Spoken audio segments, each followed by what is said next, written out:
Tally ho! Winslow. Now we go. Now we go. Where are we going? We are going to a magical place. With the magical little flirt on, Charlie. We're going to an even more magical place. Really? It's called the That's You podcast. That's magical. Where we don't steal organs, unlike that previously mentioned show. Is that what happened? Yeah, he stole his kidney. Oh. We're taking you to see the magic Leopolda, Charlie. Come on, it's this way, Charlie. Then he wakes up in the forest and he goes, they stole my kidney. Is this Charlie Bit My Finger? No, this is Charlie the unicorn. Is he a magic unicorn or a dancing unicorn or something? He doesn't dance. He's actually kind of a buzzkill. Oh. That's why they stole his kidney. So was Charlie the kid that bit that dude's finger? Right, and then llamas with hats. Uh-huh. Sometimes you can get those confused also. Yeah. Yeah. But not on this show. On this show, the That's You podcast, we basically do whatever we want. But on this day, Brenus, the extra co-host, I don't know, a co-host doesn't sound right. You're more important than a co-host. Thank you. Yeah. Oh my God. Maybe I'll just call you a host. We are both hosts. We are host. We are co-hosting together. We are the hostess with the mostest. Nice. I would love a Twinkie. They're but not a zebra cake is No, better. I don't like Twinkies. I don't really like zebra cakes. Okay, tell us in the comments what the best kind I of like snowballs. snack cake You is. don't like coconut. I don't like coconut. I keep forgetting. Yeah, it's a gift and a curse. Is it a gift? Yeah, because I don't have to eat nasty coconut. I mean, but you think it's nasty. I love to eat coconut. That's why it's a curse. One time, I wanted to taste like real coconut. Yeah. So I bought a coconut, Uh-huh. and I couldn't get it open. Just rotted in your fridge. No, I threw it on the ground. Oh, did that and work? then I threw it on the ground. Yes, it did work. I did Mm. not get to have any of the coconut water, but I did have coconut. And it's not, I don't think my coconut was ready. Oh.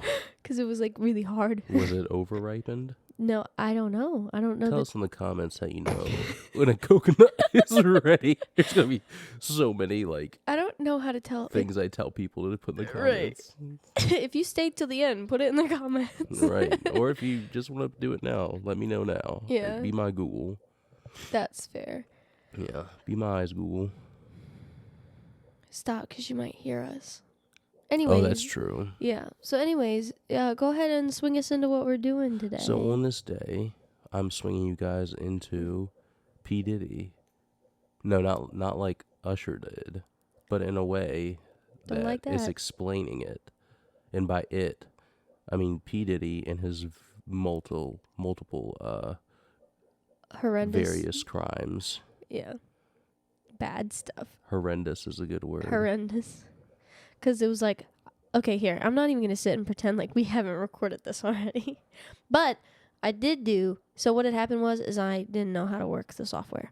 But it's okay, because we have it now. You're self-snitching. I'm self-snitching, but it's more like bragging a little. You're bragging that you didn't do it right. Yeah, but I Okay. figured it out. A humble brag, to be sure. It's a humble brag. Now I don't remember what I was saying. Oh, I had to do more research because there were more like new stuff coming out Every day. every day. Oh my gosh, it's really icky and gross. Yeah. Yeah. There's like miners involved and shit. Yeah. The worst.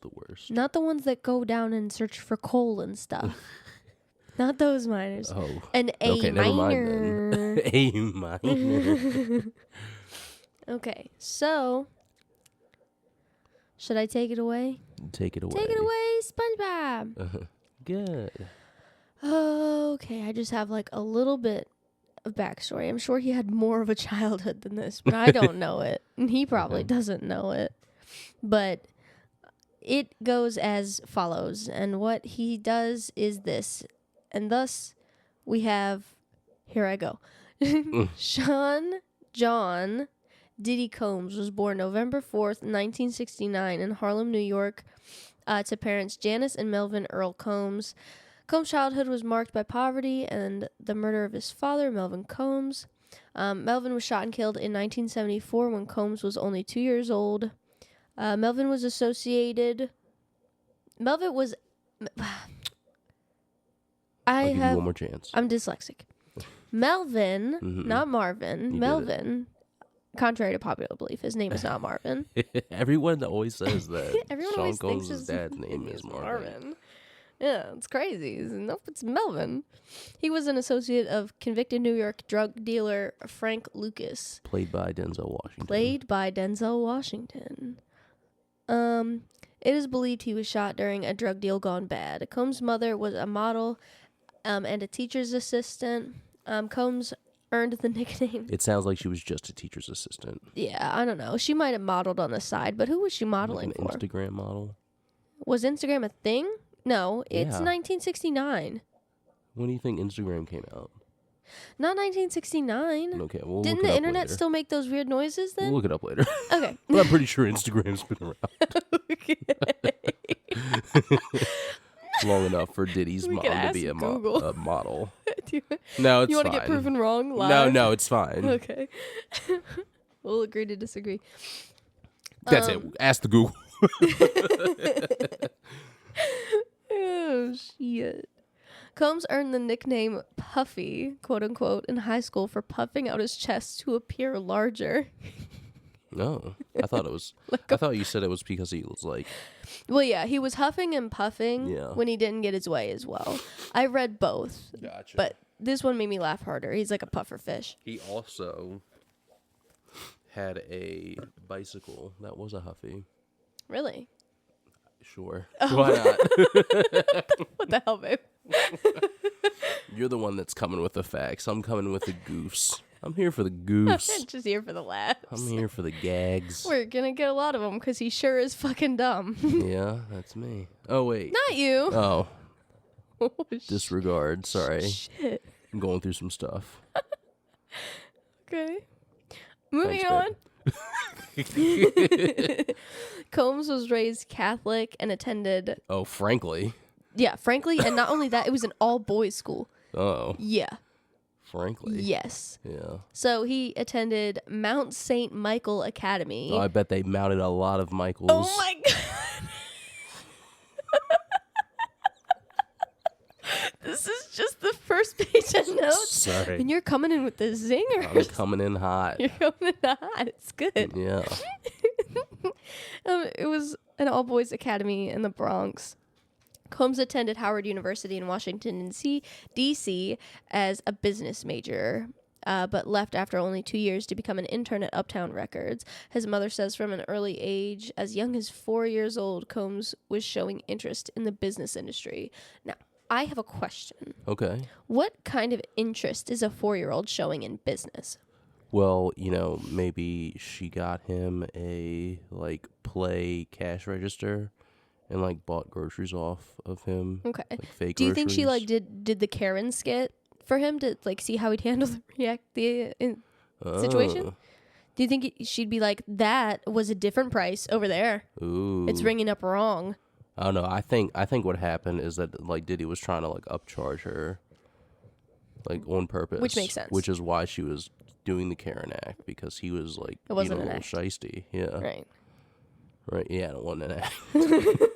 You told me it was $1 over there. Now it's She has, I $1.50. don't have it in my notes. She has made a statement about how disappointed she is. Oh yeah. She said something along the lines of she's highly disappointed and kind of disgusted or something along those lines. That's rough. If your own mom is saying that about you, or Right. you're still on trial, it's yeah, you're kind of You're fine. You've tucked yourself in at night. Yeah. And, yeah. You're getting kissed on the forehead. Not by his mom though. Not by his mom though. No, I thought I figured he'd be getting treated pretty good in them jails. You get enough money and you go Oh, to yeah. jail. It's What? like a castle. What way are you talking about? He's getting treated good. Like Tyrone is really fucking him gently Okay, and yeah. softly. No, I'm just kidding. I'm sure he's fucking Tyrone, I would imagine. I mean, if you were in jail and Puffy was in the same jail cell as you, and he I was would scream for a new jail cell. okay, yeah, I guess you're a woman. That's He's different. gonna diddle me in my So, sleep. so what I'm saying is you would want to be friends with him. You wouldn't want to rape him because he could hook up your commissary, or like someone could be fucking with him, and you'd be like, "Hey, I'll get him to stop fucking with you for this much commissary," and he'd be like, "You take all the ramen you want. I'm fucking rich as hell."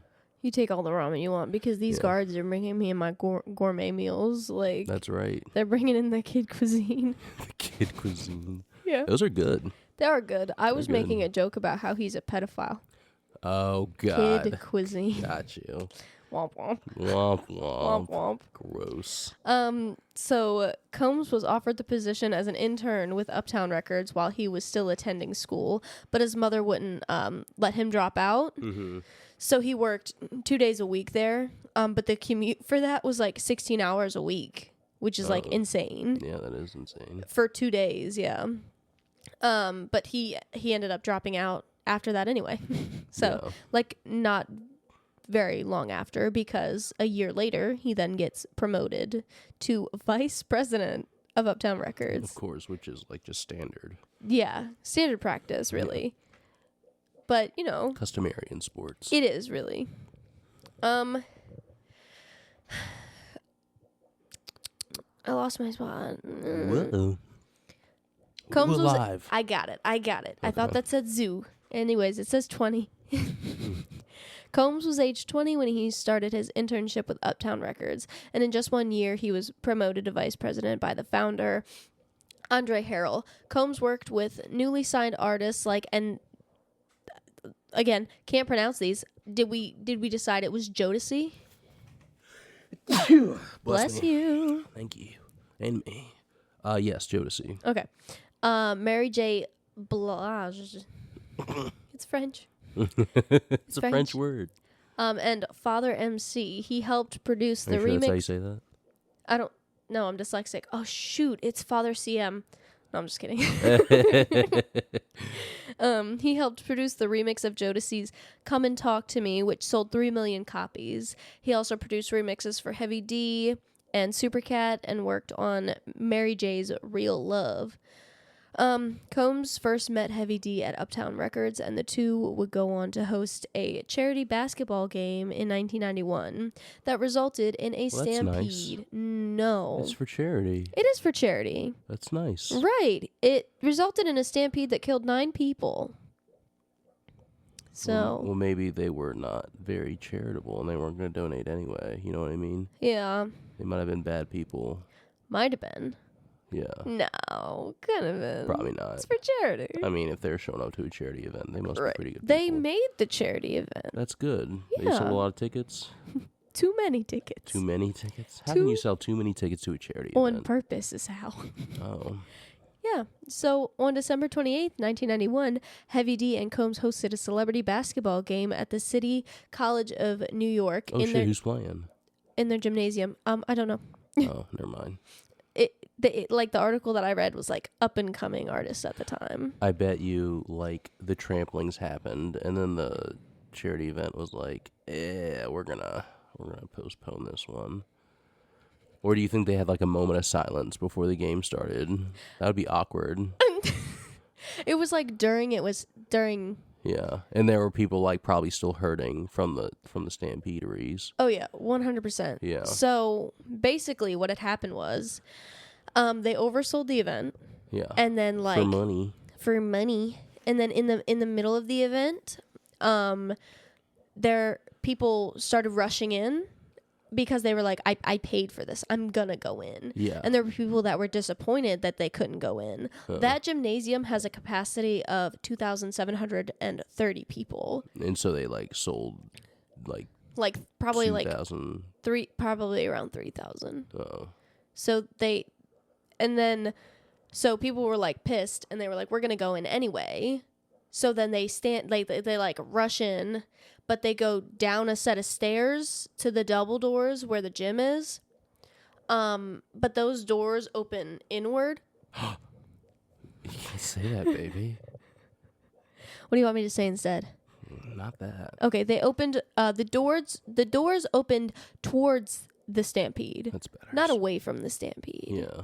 Yeah, sorry I was insensitive, babe. It's okay. Okay. So anyways, they opened towards the stampede. So people were like getting pushed against the doors, but nobody was like backing up so that way they could open the doors. So like 9 people got crushed to death right then and there. Okay. And the doors were left shut for a whole 15 minutes.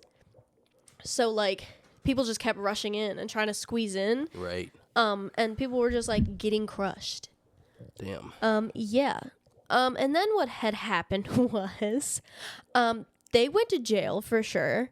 Mm-hmm. And a judge ruled that Heavy D. Combs and the City University of New York were equally responsible for the stampede. The judge also questioned Combs' testimony that he was trapped in the stampede and tried to help people.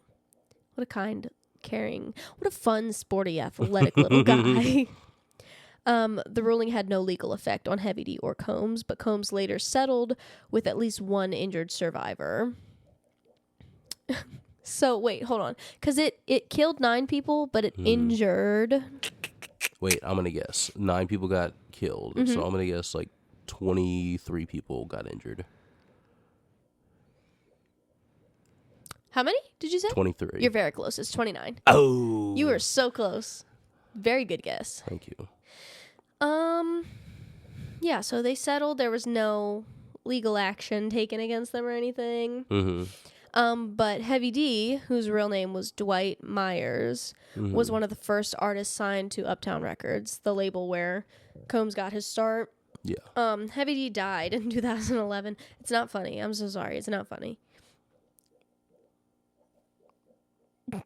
Laughs anyway. They killed 9 people. Come on, dude. I mean, he didn't kill anybody. I mean, they were doing it together, though. Yeah, but I don't think he sold the tickets with the intent of getting people killed. Yeah, I don't think either He of them did it for money. Diddy did it for money. Did he do it? Anyways. Yes, he did. He died at the age of 44 from a pulmonary embolism caused by a blood clot in his leg. But don't worry, because I also didn't know what a pulmonary embolism was. And it's a blockage of an artery in your lungs. So you're welcome for that. Thank you. Medical advice with Breenus. Ding, ding. Call 911. Which is Skrillex comes out of your bathroom. Did you see that picture where it's like, this mop must be Skrillex? Because it's like, no, I'll show it to you later. Okay. It's so good. Shortly after Combs met Biggie, whose real name was Christopher George Latour Wallace. Very good name. In 1992, Christopher Columbus sailed the ocean blue. Nice. Good one, babe. Like, wrong. It's wrong, history. though. It's wrong, though, but you did a good job. It's true. Okay. So Discovered America. But not in 1992. Really? Well, you know. It's okay. Thanks. Maybe we should do another podcast on that. We should move past this. I'm pretty embarrassed. I don't know what you're talking about. Nothing happened. Thanks, so Diddy met Biggie at Sylvia's, which is a soul food restaurant in Harlem. And Combs described Biggie as having an in-your-face rap attitude, but being quiet. He also said that Biggie was a big guy with dark skin, which was uncommon at the time. What's your feelings on that, babe? Biggie was a big guy. Yeah. And he did have dark skin. Right. He was right about that. He was right. Now, being uncommon, I don't know. I feel like was Heavy D light skinned, I guess? Yeah, he was pretty light skinned. Okay. Well, maybe Puffy just didn't know very many people that were big and dark skinned. I guess. And were in your face. But Diddy is also like dark skinned. Yeah, but he's not like a big guy. Yeah. No, he's like, it's so uncommon. He's like flexing about it. Right. He's like, yeah, we're pretty uncommon, guy. I don't know. Yeah. Anyways, in July 1993, Combs was fired from Uptown Records, and this is what he says about it. He says, I was very passionate, and I didn't understand protocol or workplace politics. So I got fired because there can't be two kings in one castle. This is true. I wasn't trying to be disrespectful to Andre, but I was fighting so hard. So at the time, Combs was trying to get Biggie signed to Uptown Records, but his idea was quickly shut down. Harold would later go on to say he fired Combs from Uptown Records to make him rich and to ensure he wouldn't face the same restrictions as Biggie. Harold didn't want to be the one to restrict Combs because of what the corporation wanted him to do. He wanted to make sure Combs could create his own opportunities. And so in 1993, Bad Boy Records was born. I was going to guess that Christopher Columbus sailed the ocean blue again. You should maybe stop guessing that. Well, when did he do it then? If it wasn't in 1993 and 1992, when did Christopher Columbus sail the ocean blue? Should we ask Google? I mean, you're kind of making fun of me for not knowing the answer, and it's kind of, you should. If you're going to make fun of me for it, I'm not making fun of you for not knowing the answer. Okay. I'm making fun of you because you're guessing that Christopher Columbus is going to be in my notes about Diddy. He might. Conspiracy.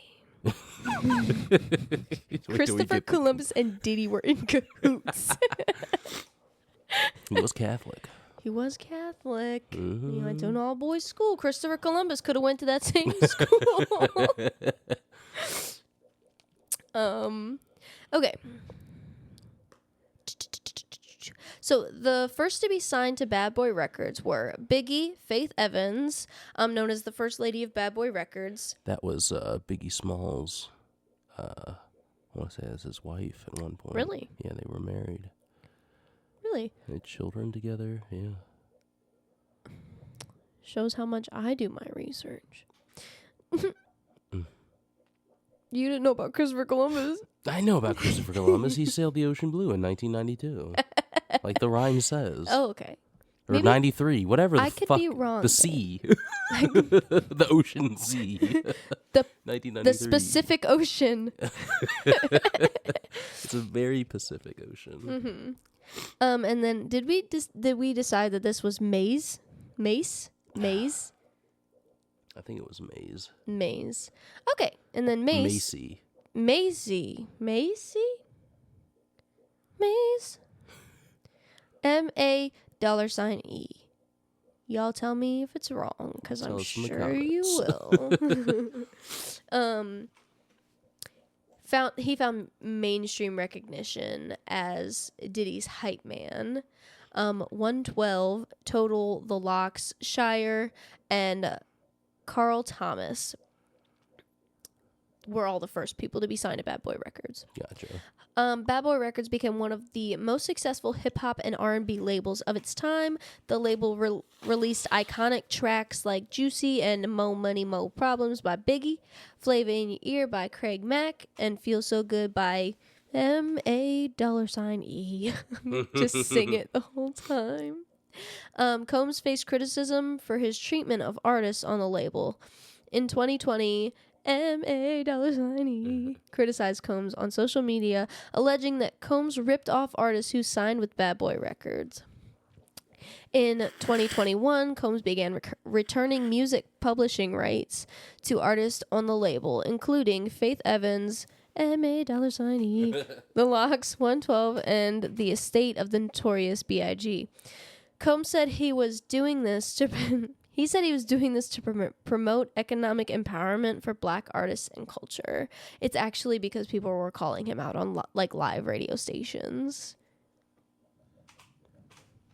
How did he explain it that it was for the economical advancement of Black artists? I don't know. It's just what he's quoted as saying. Do you want to know what I think Yeah. could potentially be? Okay.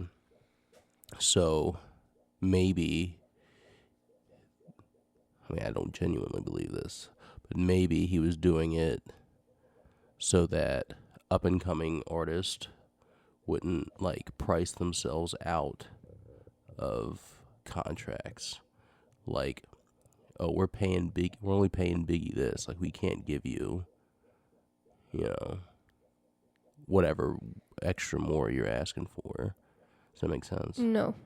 Okay, so, This was after Biggie was already dead.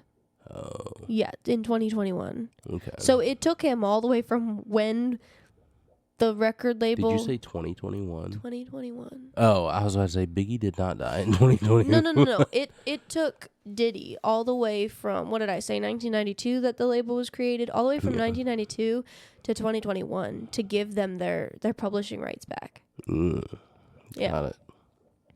Yeah, like that's why they were like calling him out on radio stations and shit. Oh, was it Charlemagne the God? No, it was the Locks. The Locks. Like one of the very first people that he signed. Oh, okay. He signed 112 Total, the Locks, Shire, and Carl Thomas. Gotcha. Yeah. Yeah, so it wasn't for all the things that he said. It was because he was getting reamed on live radio stations. Right. So then after that, Combs said he was in 1996. He said that? He said that. He said In 1996, Combs released his first commercial vocal works as a rapper under the name Puff Daddy. Hate that. This is also the same year that Tupac Shakur was shot and killed in a drive-by shooting. It is alleged that Combs had a hand in it. Oh, I just worded that really weird. It is alleged that Combs had a hand in it, period. Period. Yeah, you really should have added that period. Period. On the night of September 7th, 1996, at 11:15 p.m. in Las Vegas, Nevada, a white Cadillac pulled up next to the BMW driven by Shakur's friend and Death Row Records founder, Marion Suge Knight, at a red light in Las Vegas. A shooter from the back of the Cadillac fired a Glock 22 at Shakur's BMW, hitting him 4 times. Knight was grazed by a bullet fragment or shrapnel and drove Shakur and himself to Las Vegas Boulevard and Harem Avenue, where they were pulled over by the bike patrol. Shakur died 6 days later after the shooting at the age of 25. The case remains unresolved due to quote-unquote uncooperative witnesses. Minimal pursuit of gang-related leads, which I don't... I have my own set of beliefs, but anyway, that's what the article said. However, Dwayne Keefe D. Davis has admitted to providing the gun used in the shooting. Davis claims... This is a new development. Yeah. Yeah, he has also, like, he admitted to that, like, very recently. Right. In court. Frankly. Yeah. And he was like, you guys should believe me, because the only one that I'm selling out is my goddamn self. Like, right. So, but yeah. It is alleged that Keefe D received a text from Combs after the shooting saying, "Was that us?" ?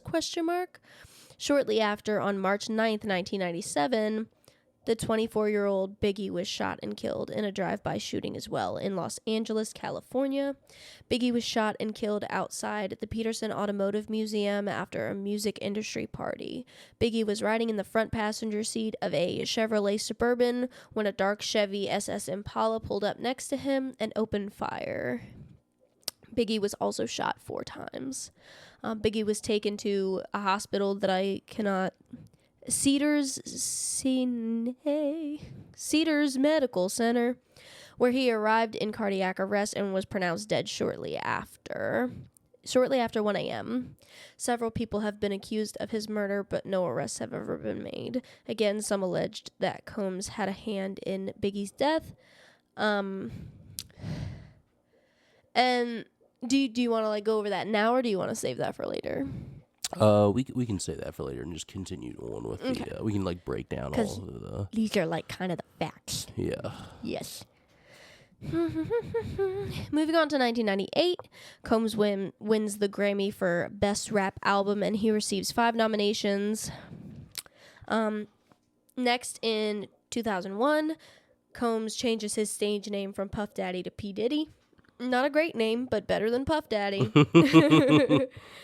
In the hopes of shedding his violent reputation, because I didn't write it in my notes, but I remember it off my noggin. So he wanted to do a music video. This is Mm-hmm. just a very quick rundown. He wanted to do a music video. Mm-hmm. That music video got edited and everything, Mm-hmm. right? It didn't have a release date yet. So he goes to said person that's editing this video and he's like, "Hey, I want like this weird thing in it." And I think it was something like somebody on a cross or some shit. Yeah. Right? So he's like, "Okay, no problem. I can do that for you, man." So then he does it. It gets edited and like finalized and then it has a release date. Mm-hmm. Well, Diddy like went and talked to his mom and his priest and they were like, "Hey, you probably shouldn't do that. That's like weird, dog." And he's like, "Ah, yeah, you're right, man." And then he goes to said guy and he's like, "Hey, can you take that out?" And he's like, "No, man, I already did you a favor And put it in. by putting that in there. I'm not taking it out." This pisses him off. Like high key pisses him off. How pissed was he? He was so pissed that he went up into this man's job while he was in a meeting and beat the shit out of him. Oh. Like hit him in the head with bottles, broke his nose. He had like other people with him. They basically jumped him in the middle of a meeting and everybody was like, "Oh no, please stop. no. Oh god." I thought there were gonna be snacks here. All they have are stale pretzels. And ass whoopings. And ass whoop- Old cans of whoop that ass. I brought that wine from home. Yeah. Right. Yeah, so he changed his name in hopes to shed that reputation, which it didn't fucking work, but good on him, I guess. A for effort. A for effort. P for stupidity. Yeah. Yeah. What do you want to go with? Yeah. Okay. In 2004, Combs attends his annual Hampton all-white party. He was carrying the Declaration of Independence, but this is also where he's alleged to have diddled a 16-year-old at that party as well. Oh. Yeah. So I put the Declaration of Independence thing there because I thought it was funny, but now that I know more, it's not funny anymore. Then in 2005, Combs meets Cassie Ventura for the first time and expresses interest in signing her to Bad Boy Records. This marks the start of their long and quite horrifying on-again, off-again relationship. Ventura signs a 10-album deal with Bad Boy Records and releases her debut single, Me and You. Which is too much. 10 albums is just too much. It's too much. Yeah. I don't know why she had done that. Yeah. Because she, like, allegedly, she got, like, weird-ass vibes from him, too. She's, like, reported to say that she was like, "I didn't really like him much when I met him." Yeah, that's bullshit. But they go on to date for years and Yeah, years that's and bullshit. years. She didn't. Right. If she did, she didn't care. You know. Right. And it's like you were right if you had those feelings, Yeah. but it's like, it's all kind of hindsight. You probably weren't creeped out in the moment, but you're creeped out now thinking back on it because he turned out to be a shit stain. Right. Right. She just got so used to the money. It's like, oh wait, he's also creepy. Right. Yeah. She's like, "I don't actually want. I'm tired of this, Grandpa. It's too damn bad. I'm tired of this, Diddy. It's too damn bad." That brings us to present day, where quote unquote Diddy is sitting in jail. We will get to that. Awaiting this trial for racketeering, sex trafficking, and transportation for prostitution. Seems like a low amount of charges. It is a low amount of charges, but he's just racking them up day by day. That's true. This is true. It's coming to light, He's especially after that seizure of his devices. They seized his devices. Oh yeah, 96 of them. Right. Yeah, it's like, why do you have that many? And it was like He probably had 96 rooms. that's also true because he had like 2 houses, 2 mansions. That's Right. weird. In a pool house. In a pool I house. believe he doesn't have a jacuzzi. I can believe he doesn't have a jacuzzi. Why would he want anything there to be comfortable?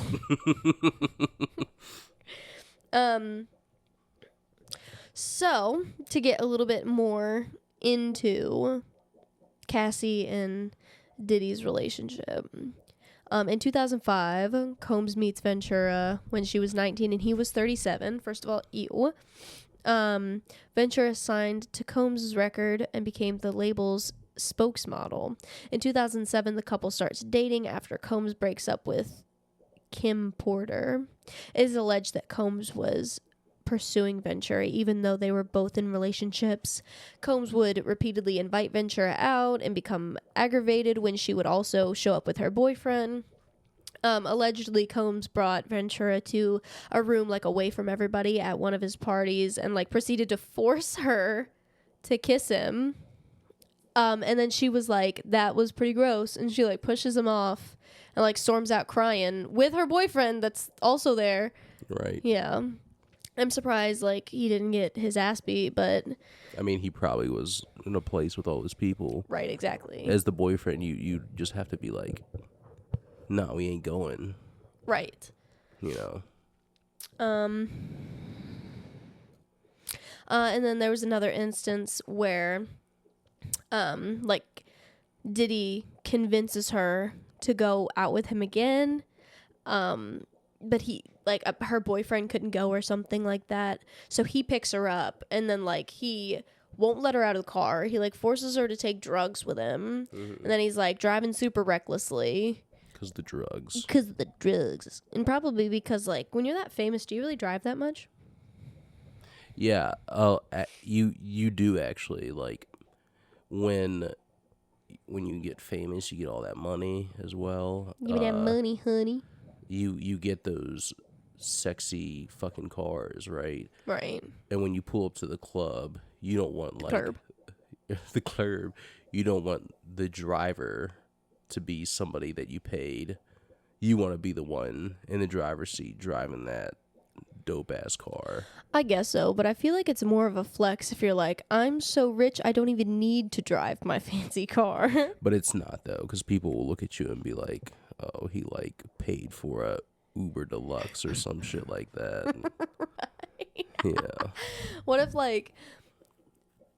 if Uber offered a service where it's like, get in this fancy car and we'll roll out a red carpet for you as you walk? That's the Uber Duber Deluxe. Super Uber Duper. Super Uber Duper. Band name called it. Then it's a cute laugh. Thanks. It kind of sounded like this. I don't have headphones on. I just heard it all natural. That was cute. Au natural. I'm all au natural, baby. I sound like Cat Williams when I do that. I'm going to start reading all my notes like this. Well, all right then, bitch. That baby is from the mountain of Caucasus. In 2012, the couple make their relationship public after attending events together, including Kanye West's Paris Fashion Week show. In 2014, engagement rumors circulate after Combs posts a photo of a diamond ring on Instagram. Ventura is seen wearing the ring, but neither party confirms an engagement. Then in 2018, the couple breaks up, and the news isn't made public until October. I mean, imagine like how frightened she was when she turned around and saw Puffy on one knee. Oh my God, right. She's like, oh fuck, this crazy bastard. I bet you he didn't even do it right. I bet you he's one of those guys that get on both knees on accident. On both knees, yeah. Yeah, please, mommy. Right. He like he's proposing to her and she's like, fuck, like, well, I can't fucking say no. Right. He'll throw me off of this balcony in Argentina. Nice. Good tie in there. Yes. Yes. We saw a thing earlier about that. We're coming for you. Not really. We're coming for that balcony in Argentina. I'm ready. So that was just like a brief overview of their relationship, but it's quite yuckier than that. Singer Cassie filed a suit against Combs in November. She said that he beat her repeatedly, at one point kicking her in the face, and that later in 2018 he raped her. She also said he trafficked her by coercing her to have sex with sex workers in different cities while he filmed and masturbated to it. What a cuck. That's what I'm saying. She once stated that if Combs found out she deleted any of these videos, he'd become extremely angry and violent.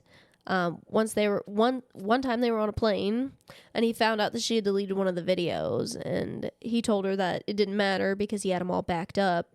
So he like in front of her, recovered the video, and then made her watch it during the rest of the plane ride. Which you had said that it would be hard to like prove that. Yeah, but like she's got so much other proof that like that instance doesn't really matter, Right? Like, because if you prove the rest of what she's saying, everyone's gonna be like, well, that must have been true too, Right? If they can like find the video that she's talking about, right? And they probably will. Like, well, not necessarily. He could have had the right guy go through and delete everything the way that it needs to be deleted so that people can't find it. Yeah, I guess so. But they did like take all of his devices. So Right. if you have 96 devices, chances are you're like gonna miss it on one of them. Like, Right. I guess that's true. yeah.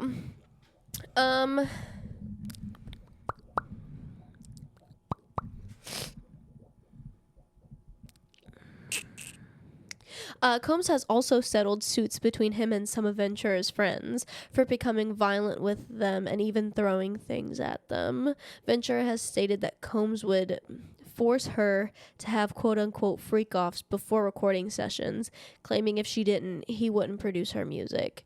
She used drugs to get through the quote-unquote freak-offs, which led her to an addiction, which she has now kicked, and she is married to her personal trainer with 2 daughters. Ventura stated the freak-offs were so bad that she often needed IV drips to recover. Just think about how, like, absolutely fucking insane that is. Right. Like, that's crazy and weird. IV drip, is that just for, like, hydration? Yeah, it's Okay. like... you could put different things in IVs. Right. It doesn't like specifically say that it was just saline or it was just whatever. Yeah. I'm gonna assume it's just like a mixture of vitamins. Okay. Yeah, but he is charged with that, so it's like, what you being so fucking weird for? Right. It's yucky.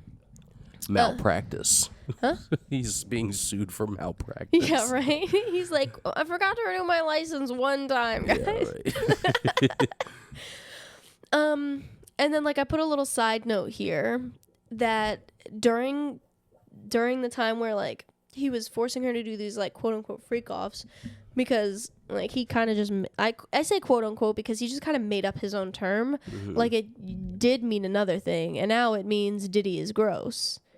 Like you had to, you explain what the actual definition of a freak off is, because you told me that it wasn't. Freak offs have always been like associated with Diddy parties, but like before all this stuff happened, I guess the majority of the public believed that they were like consensual freak offs, where like celebrities or like rich people of all kinds were going in there and just participating in, sexual depravity, but it was thought to be consensual. Right. But now that all this information is coming out, the majority of the public now understands that they were like not consensual, right. For everybody involved. And I'm sure when Cassidy is talking about freak offs in the sense that like, oh, he made me participate in freak offs before recording. Well, I mean, honestly, she could genuinely be talking about like a Diddy party. Like there could be a party happening at his mansion, and there's a freak off happening. He's like, get in there and then come out, and then we can go and record. Like, well, so she had said that he would, and like I have a little side note here, but she would make him do them, but like it turned from it just being at the parties to like anytime he wanted, like on demand. Yeah. And he would make her schedule it. He would make her find the people, and he was like, you find the people, you schedule it, I pick the time, and I'll pay for it. And like it turned from like just at the parties to an on demand, like it could even just be her and a sex worker, right. And he's over in the corner fucking wanking it, being weird. Right. So it did start out as like just at the parties, like a group gathering type thing, right? Which is still yucky and gross. Well, if it's consensual, that's she said it was not. Yeah, right. Exactly. That's right. where the yucky and gross part yes. comes in. Look, if you're an adult and you're out here just jumping in sex pits, that's on you. Yeah, right. If that's what you want to do, It's and not that's for what me. everybody involved wants to do, Right. go for it, champ. Right. But she did not want to do it. And, like, Right. why the fuck were they able to find people that would do that? Like, how were they, like... The sex workers? Yeah. Well, I get they're getting paid, but she clearly didn't want to do it. There were probably, like, human traffic sex workers. It wasn't like the majority of sex workers are, like, voluntarily sex workers. Right. But there's also that, that minority that are, being trafficked. And I'm sure Diddy probably knew how to find who to talk to, that kind of thing. Right. And then, as like, if you were just a party goer, you might not have even known, that the fucking sex workers that were there We're not there willingly. But, like, also, I'm pretty sure, like, sex traffic of any kind, whether it's consensual or non-consensual, is illegal. Well, it wouldn't be considered sex trafficking if it was consensual. It'd be considered prostitution. Well, isn't that It what? is illegal, though. You are correct. Yeah. Either form is illegal. You Paying somebody like, traffic for... yourself? Huh? Can't, like, traffic yourself? No, trafficking is like snatching a person up. Oh. Yeah, it's like kidnapping. Nice. Yeah, my iPad fell over. But yeah, you can't be consensually trafficked. Right, gotcha. But yeah, I don't know. Like, I guess he could find. But that's all, folks. I guess he could find, like, the person to talk to find the people that he can yoink over there unwillingly. Right. But, like, it got to the point where, like, she was picking the person and stuff. So it's like, you pick them, I'll hire them. So it's like, I don't know. She was obviously, like, blasted out of her mind, and they're still doing this stuff. It's weird. Right. Yeah. Yeah, and then if she didn't do it, then he would use, like, the fear tactics, like, I'll beat the shit out of you, or I just won't produce your music, Right. and you'll be stuck in this contract with me forever, because it was a 10-album contract. Which is just too much. It's too much. I mean, she didn't know, I guess, but maybe she knew. She could have known somebody who knew better. Well, it said it's her judgment. debut single, Me and You. So I don't think she was, like, that big. She's like, fuck yeah, my first record label. Like, I really think she just didn't know any better. Yeah, but in that kind of situation, it's hard to believe that 100% everybody was, like, telling her sign this deal. Like, there had to be one person that was like nah, like, this is too much. Like, if it's too good to be true, it probably is. Plus the fact that, like, if you're doing, like, 10 albums under one person, and you're not growing as an artist, Right. Like, you're and who know, like, what would have happened if, like, on her third album she became, like, the biggest fucking star in the world and made all this money? Now you're contractually obligated to continue and make 7 more albums for Sony, or I'm sorry, for Puffy. Yeah. And not be able to Wink, like wink. wink, and not be able to, like, make any money off of your newfound stardom. I can't imagine he was taking a small portion of her her paychecks. I mean, a 10 album deal, you gotta imagine they're like, we're gonna give you 10 albums, but we're gonna, like, we're also only gonna give you $10 per album. Right. We're gonna own, like, the vast majority of these albums. Right, and then if not all of it, most of the people on that record label didn't get their publishing rights back until 2021. Mm-hmm. So, like, that's also a thing too. Yeah. Like, fucking 10 years after they've left the record label, and he's still taking money from them. Right. I saw somewhere Dana White, UFC president, was like explaining what he heard about like how rap albums are made, and what they do is the label will, like, give the rapper, like, $250,000 to make the album. Well, by the end of it, once they've paid for, merchandise, producing, all their, studio time, Right. marketing, all that shit, and there's like very little left.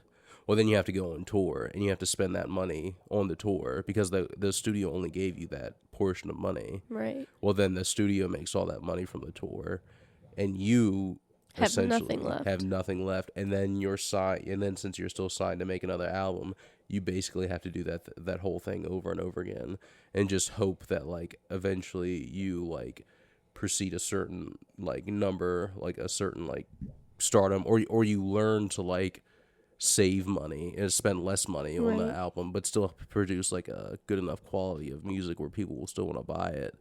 So it's like, you're really fucking yourself. Maybe just like take the $25,000 and fucking run. Right. When they give it to you, be like, yeah, I'll make you an album. Just gonna take me a while. Make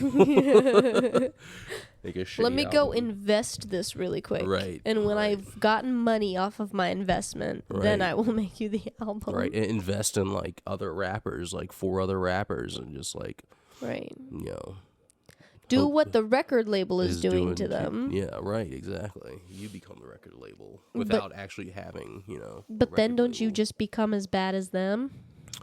Well, Womp you don't. You're not just as bad as them because they're doing it to one person, you're doing it to 4, so you're worse with less money. Nice. You're giving them less money. That cackle made my mic peak. Yeah. That was a good joke. Thank you. So you're actually worse. Yeah, you're 4 times as worse to be exact. All right. Well, that is Diddy's backstory. Oh, great! Because we're about to reach our hour mark. We are about to reach our hour mark. We get right. 64 minutes of this ish, babe. Hell yeah. Yep. And look, we even like sidetracked a little bit. We've been did. rambling. Yeah. You'd be rambling. And I feel like my backstory isn't really up to par with my standards. Mm-hmm. I feel like I could have added more in there, but we do what we can do. Yeah, we'll come back and we'll sprinkle in a little bit more detail We'll on his sprinkle. backstory, shed a little light on the subject. Some things we are gonna clarify on. Okay. Just, Highlight those things. Well, I have them all in separate pages. Oh, okay. I have like whole pages dedicated to other things. Okay. Yes. I'm feeling a 3-parter. I know you did. You said you did. I don't think it's gonna be a 3-parter. Okay. Maybe 2.5-parter. 2.5. No. You really think it's gonna be a 3-parter, babe? I don't know. I feel like you wrote a lot in your notes, and I did write a lot, but we're gonna want to go ham and donut or whatever. We're gonna go ham as a motherfucker. Donuts make me go nuts. Yeah, but like I don't know. You want to tell all your new friends bye? Tell all my new friends. Yeah. I have friends. Yeah. All our loyal listeners who've been with us since day 1. Yes, because this is day 1. This is day 1. You know nothing about anything else that's happened. Ever. I knew how to work this. The moment that I picked it up, I was like, yeah, I get this. I know it. First try. Super easy. Super easy. So anyways, I do apologize if my backstory wasn't up to par. I just think it's really interesting to at least get a little bit of information about like fucking weirdos to like see why they're weirdos. Mm-hmm. But he really like, I didn't find anything that was like notable about like anything bad that really happened in his childhood besides like his dad dying. Yeah, that's pretty rough though. It is pretty rough, and he was like murdered nonetheless. So I can imagine, but he was only 2. Poor Marvin. Poor Marvin. Melvin, Marvin, that guy. Mm-hmm. Yeah. So those are my notes. What do you think? I think you did a great job, baby. You think so? Yeah, I'm excited for part 2. It's gonna be good. Part 2 of part 2. I read. Part 2. I redid all of those notes. All of them, because I was not happy with the way they came out. They were not as organized as I'd like. They're color-coded and highlighted. I do what I like to do. I get what I want, and I want my doggone plated. All right. You got any signing off words, babe? No, I don't. This is all you guys get for free. Oh. If you want more sign off notes, come to the next one. Get YouTube Premium. Subscribe to our Patreon. Which we'll have by the time. Yeah, sure. No, we won't. No. It's fine. We'll have a GoFundMe, though. Yeah, go fund yourself. All right. I'm bad Nice. at goodbyes. You want to tell him goodbye? I told you I don't want to Tell him goodbye. Oh, God. Say bye to your new friends, babe. Goodbye, new friends. Bye. All right, Say fine. bye. Bye. Gosh. Bye. Why you always do this?